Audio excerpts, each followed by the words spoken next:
Bonsoir à tous, bienvenue dans Views. Au programme du journal de ce soir, nous parlerons de nos factures d'électricité. Faut-il craindre une flambée des prix cet hiver? Le mauvais état de certaines centrales et la non-réouverture de Tihange 2 et 3 avant plusieurs mois pourraient bien avoir des répercussions.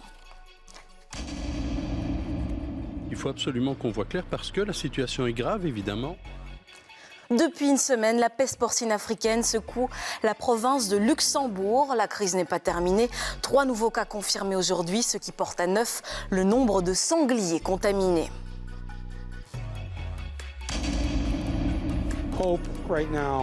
L'espoir en ce moment est notre mort. L'espoir est passif. L'espoir est un souhait. Nous n'avons pas besoin de souhaits pour le moment. Nous avons besoin d'action. Nous sommes en guerre pour récupérer notre pays.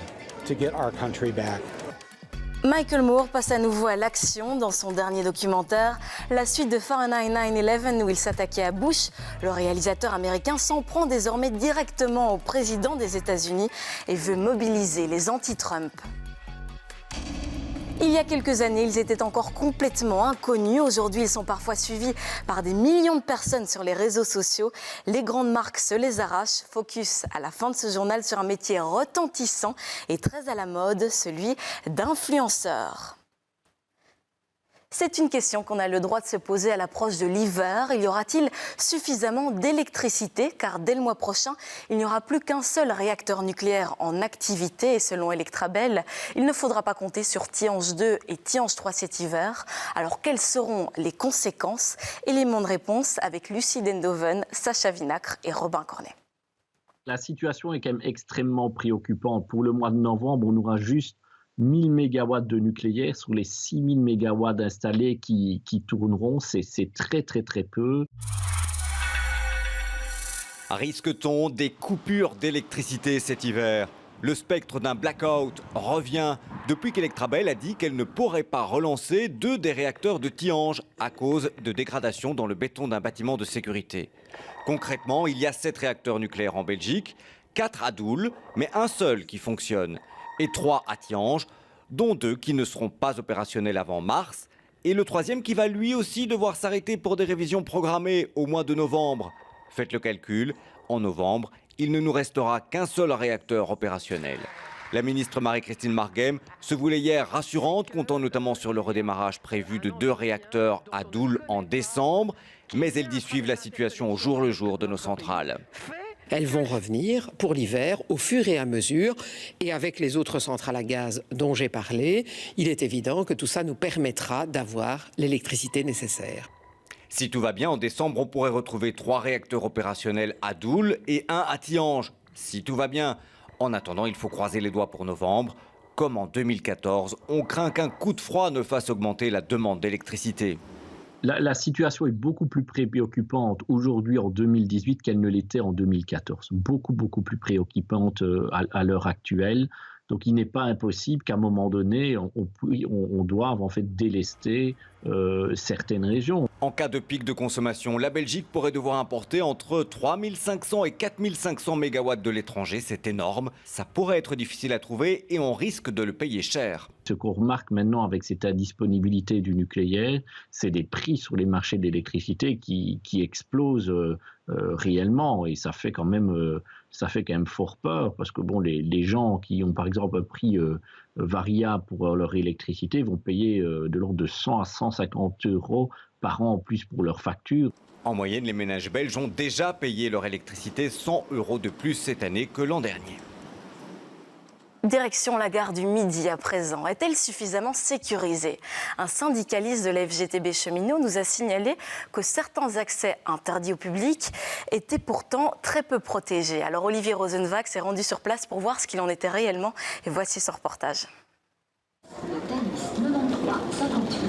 Gare du Midi, à quelques mètres seulement des quais du Thalys, c'est un accès sécurisé qui ne l'est en pratique pas tant que ça. Ici, il y a un an d'ici, il y avait encore un agent sécurité qui était là pour surveiller les entrées et les sorties. On a supprimé le poste et donc les agents habilités doivent passer leur badge et cette porte normalement ne s'ouvre qu'avec le badge. Ici, on constate qu'elle s'ouvre et tout le monde peut rentrer. Un lecteur de badge défectueux et nous voilà dans une zone hautement sensible. Tu as des policiers, tu as des douaniers, tu as des agents sécurité. On ne peut pas se trouver ici normalement.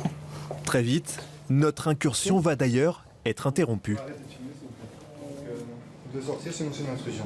Ok, on sort. Dans leur rôle, ces agents de sécurité déplorent eux aussi ce dysfonctionnement. Un mois que ça dure. Mais nous aussi on s'est plaint. Ça fait un mois qu'en fait, c'est pas Oui, bien sûr, bien sûr. On attend toujours un service, on envoie des mails, chaque jour on envoie des mails, Si notre route s'arrête là, plus tôt dans la journée, ces représentants syndicaux ont eux poursuivi leur chemin dans les entrailles de la gare, jusqu'à accéder aux vestiaires des agents de l'Eurostar. 24 heures sur 24, n'importe qui peut rentrer et sortir.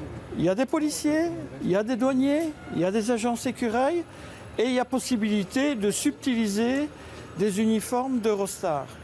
C'est complètement inadmissible. Contactée, la SNCB reconnaît cette faille de sécurité et promet de tout réparer au cours du week-end, précisant que la zone, aussi sensible soit-elle, ne mène pas directement au quai d'embarquement. Une semaine après le début de la crise, qu'en est-il aujourd'hui de la peste porcine africaine? Le nombre de sangliers contaminés identifiés s'élève à 9. Alors à qui la faute? Quelles sont les conséquences? Le point sur la situation avec Sacha Vinacre, Robin Corneille, les équipes du JT. Pour un éleveur, perdre ses animaux de cette manière, c'est très dur émotionnellement et c'est aussi très lourd, c'est une catastrophe économique. 250 porcelets d'une ferme de la province de Luxembourg ont été euthanasiés.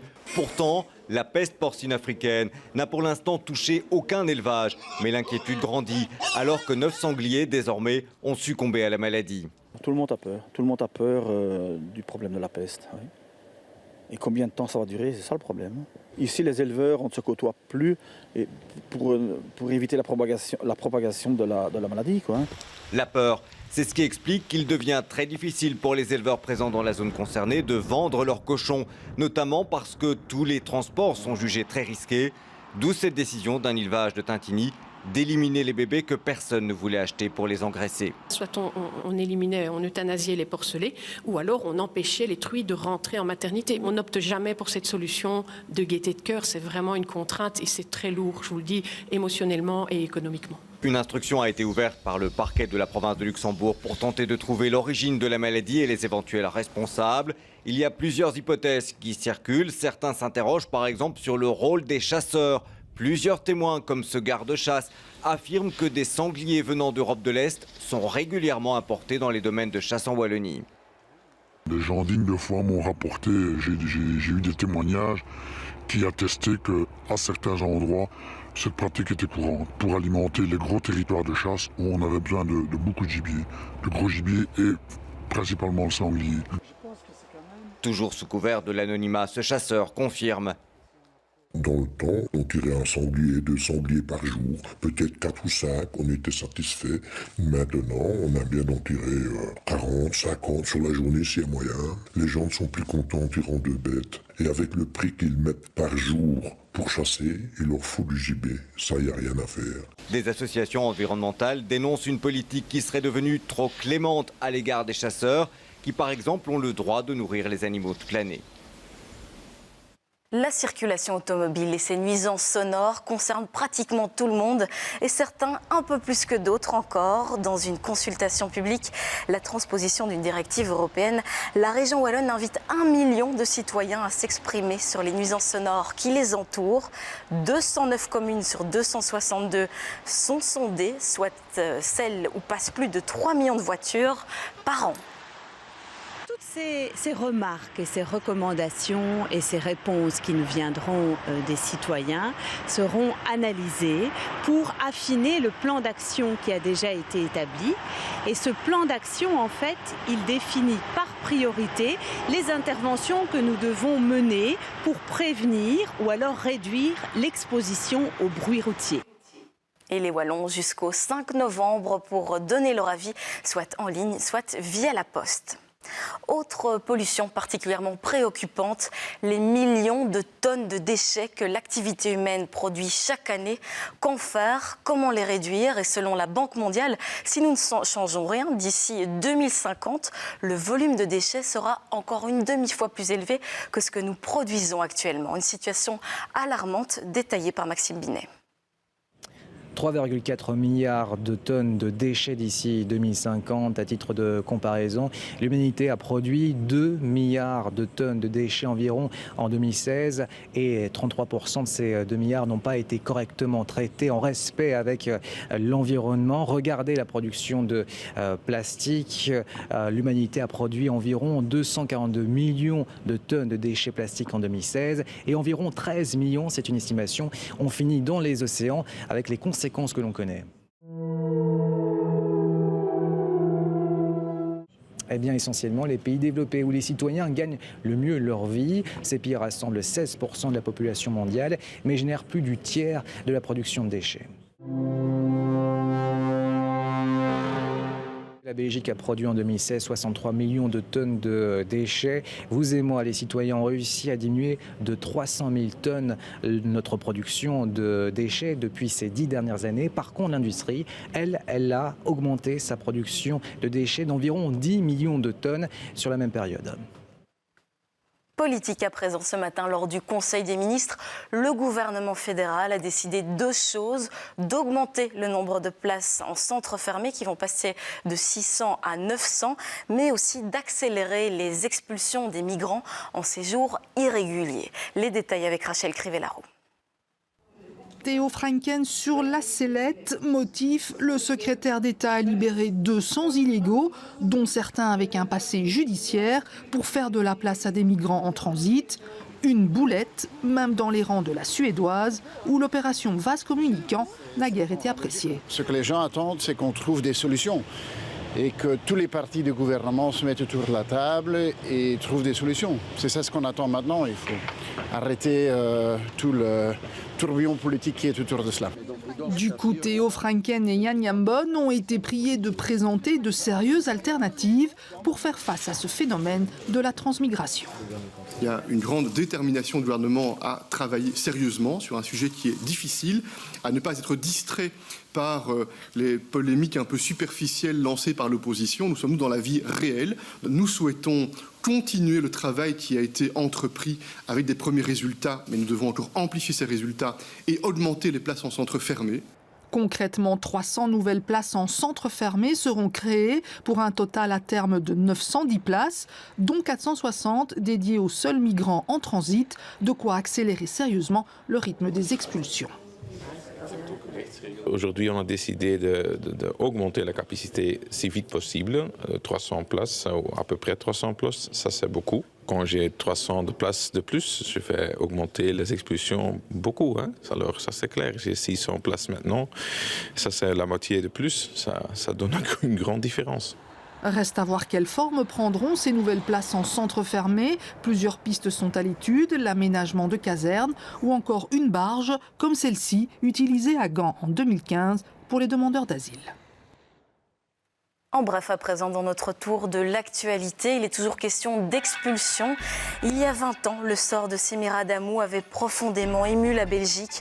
La jeune femme mourra étouffée sous la pression d'un coussin de policiers lors d'une tentative de renvoi vers le Nigeria. Aujourd'hui, même si les rapatriements sont toujours fréquents, 2 à 3 par jour en moyenne, la technique de l'étouffement n'est plus autorisée heureusement et les agents sont aussi mieux formés. Seulement 3 mois et demi après son premier vol, la nouvelle compagnie aérienne belge fait marche arrière. Air Belgium suspend sa liaison entre Charleroi et Hong Kong, faute de passagers, de rentabilité aussi. Le patron d'Air Belgium assure qu'il n'y aura aucune suppression d'emplois. Les liaisons vers 3 autres grandes villes chinoises sont toujours programmées. La situation est compliquée pour la première ministre britannique. Nous sommes dans une impasse, a-t-elle déclaré au lendemain du sommet européen qui s'est tenu à Salzbourg, en Autriche. Ses propositions sur le Brexit qui ont été rejetées par les Européens. Theresa May confiait ce matin à la presse britannique son sentiment d'humiliation. Throughout this process, I have treated the EU with nothing but respect. The UK expects the same. A good relationship at the end of this process depends on it. At this late stage in the negotiations, it is not acceptable to simply reject the other side's proposals without a detailed explanation and counter-proposals. We need serious engagement on resolving the two big problems in the negotiations. And we stand ready. Theresa May qui s'exprime avec détermination. Aux États-Unis, Michael Moore, le réalisateur de Fahrenheit 9/11, sort la suite de son documentaire. Et cette fois-ci, il ne s'en prend plus à la famille Bush, mais à Donald Trump en personne. Et il propose même une stratégie pour contrecarrer le président des États-Unis, Pascal Bustamante.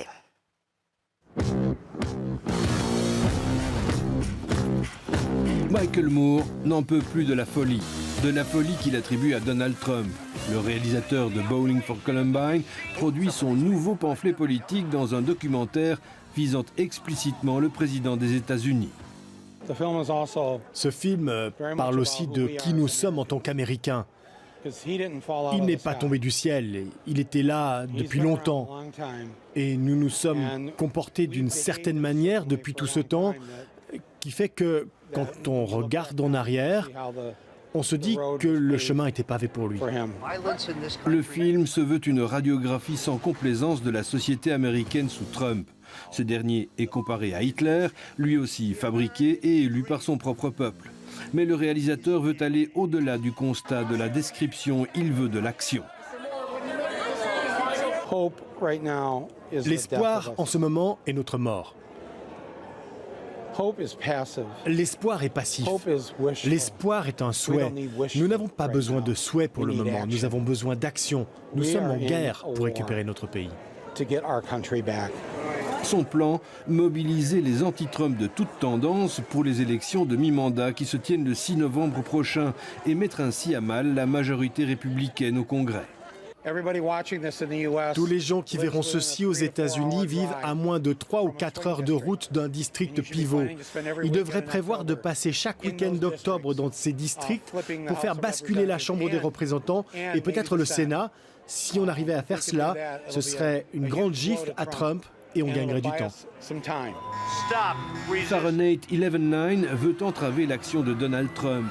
Fahrenheit 9/11 voulait empêcher la réélection de George Bush. Ce film a obtenu la Palme d'Or à Cannes et a aussi été le documentaire le mieux vendu de tous les temps. Et avant de clore ce journal, nous allons nous intéresser à un phénomène, un métier même en pleine expansion, celui d'influenceur. Certaines personnes ont tellement d'influence sur les réseaux sociaux, c'est le cas de le dire, qu'elles sont sollicitées par les grandes marques pour faire la promotion de leurs produits.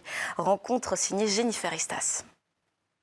À côté de son métier de steward, Valentin est un influenceur amateur. Sur le réseau social Instagram, plus de 21 000 personnes le suivent quotidiennement. Grâce à cette audience, Valentin poste des photos et vidéos. En collaboration avec certaines marques, il fait de la publicité. Alors voilà la nouvelle chemise Bivolino, une sur mesure, vraiment super belle, très belle matière. Elle cintre super bien, nickel. Pour moi, c'est donc inspirer les gens en lifestyle. Donc c'est trouver des endroits, montrer des endroits, ou bien niveau vêtements, vraiment montrer ce qu'on peut mettre. Une influence efficace, une étude belge le prouve, 33% des consommateurs découvrent un produit grâce aux réseaux sociaux et 15% d'entre eux effectuent un achat. Les marques ont bien compris le potentiel de ces publicités uniques et personnalisées. Fini la publicité traditionnelle avec l'achat d'espaces publicitaires dans les médias ou sur Internet. Certaines marques décident de tout miser sur les influenceurs. Avant, on se concentrait beaucoup plus effectivement sur une publicité plus classique en ligne, mais avec l'arrivée de tous les réseaux sociaux depuis quelques années, eh bien, ces influenceurs sont arrivés eux aussi et font partie de l'écosystème. Et par conséquent, voilà, c'est un nouvel univers qui s'offre à nous. En quelques années, le métier s'est professionnalisé. Pour promouvoir son nouveau modèle, cette marque de voiture a fait spécialement appel à une dizaine d'influenceurs. La campagne qu'on fait avec les influenceurs, ça représente représente plus ou moins 15% de cette campagne totale. À côté de ça, il y a encore les canaux classiques qui gardent leur importance, évidemment, la publicité, les relations publiques avec les reportages à la presse et tout ça de nos véhicules. Mais à côté de ça, donc, il y a cette nouvelle communication qui a trouvé sa place. Les marques rémunèrent les influenceurs en fonction du travail fourni et du nombre de personnes qui les suivent. Ici, ça varie entre 100 et 750 € par influenceur qui reçoivent pour travailler pour nous. C'est toute une journée qu'ils viennent ici et déjà il y a eu une préparation, il y a eu des négociations, donc ils passent quand même pas mal de temps là-dessus. Et en échange, ils mettent notre marque en évidence sur leur profil. D'après les professionnels, la collaboration entre influenceurs et publicitaires est arrivée à maturité et a encore de beaux jours devant elle.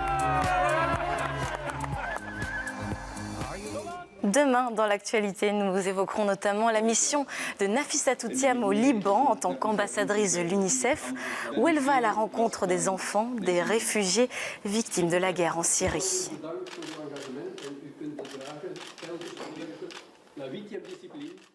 Pour ce qui est de la météo, le ciel sera malheureusement nuageux dès le milieu de matinée avec des températures comprises entre 9 et 13 degrés. De la pluie est attendue dans l'après-midi. Elle proviendra de l'ouest avant de se glisser vers l'est en cours de nuit. Il fera entre 13 et 17 degrés l'après-midi.